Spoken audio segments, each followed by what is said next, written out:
तब एक वैश्या ने लगाई संत कबीरदास जी की कुटिया में आ।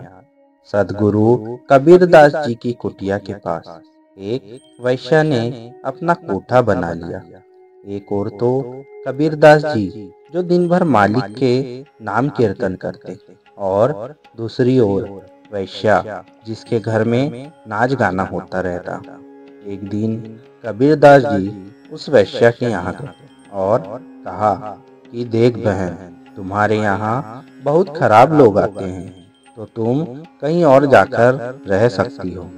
संत की बात सुनकर वैश्या भड़क गई और कहा कि अरे फकीर, तू मुझे यहाँ से भगाना चाहता है। कहीं जाना है तो तू जाकर रहे, पर मैं यहाँ से कहीं जाने वाली नहीं हूँ। तो ये सुनकर कबीर जी ने कहा, ठीक है, जैसी तेरी मर्जी। कबीरदास जी अपनी कुटिया में वापस आ गए और फिर से अपने भजन कीर्तन में लग गए। जब कबीर जी के कानों में उस वैश्य के घुंघरू की झनकार और कोठे पर आए लोगों के गंदे गंदे शब्द सुनाई पड़ते, तो कबीर जी अपने भजन कीर्तन को और जोर जोर से करने लग जाते। तो कबीर जी के कीर्तन का ऐसा प्रभाव हुआ, जो लोग वैश्य के कोठे पर आते जाते थे वो अब कबीर जी के पास बैठकर सत्संग सुनते और कीर्तन करते। वैश्या ने देखा कि ये फकीर तो जादूगर है, इसने मेरा सारा धंधा चौपट कर दिया। अब तो वे सब लोग उस फकीर के साथ ही भजन की महफिल में बैठे हैं।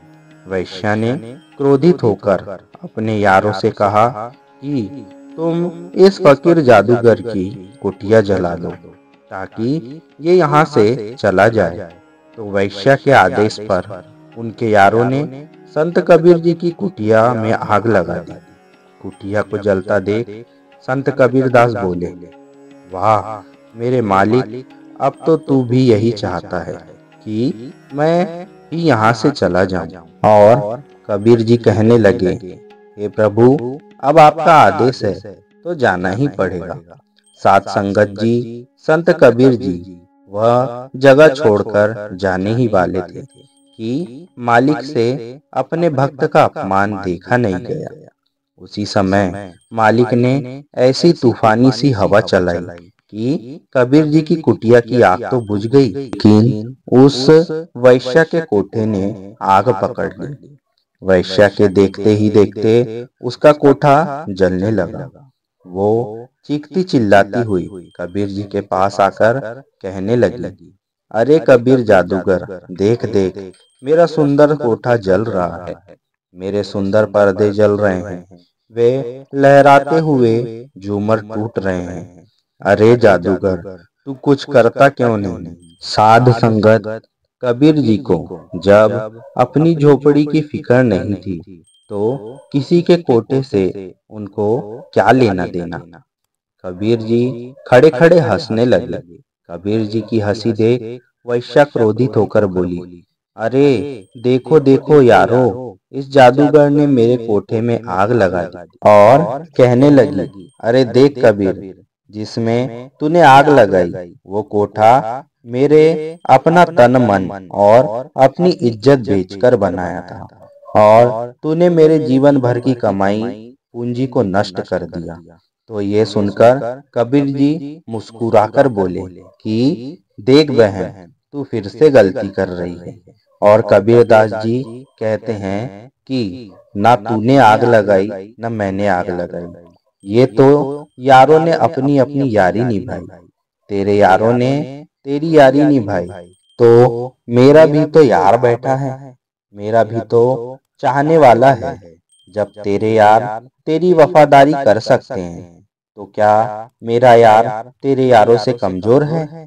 तो ये सुनकर वैश्या समझ गई कि मेरे यार खाक बराबर, कबीर के यार सिर ताज बराबर।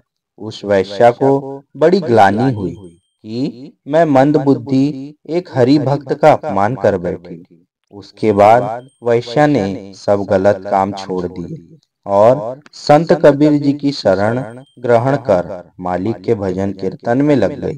साध संगत जी मालिक अपने भक्तों के मान की रक्षा के लिए बहुत सुंदर लीलाएं रचता है और अपने भक्त का मान कभी घटने नहीं देता।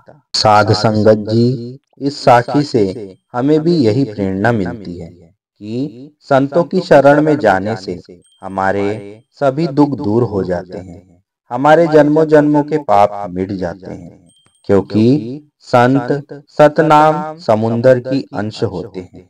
उनकी एक नजर से ही लाखों करोड़ों जीवों का उद्धार हो जाता है। दोस्तों, वीडियो अगर आपको अच्छी लगी तो वीडियो को लाइक, हमारे चैनल को सब्सक्राइब और बेल आइकन पर क्लिक कर दीजिएगा। वीडियो को ज़्यादा से ज़्यादा शेयर करके कमेंट में जय श्री कृष्ण लिखना ना भूलिएगा। जय श्री कृष्ण दोस्तों।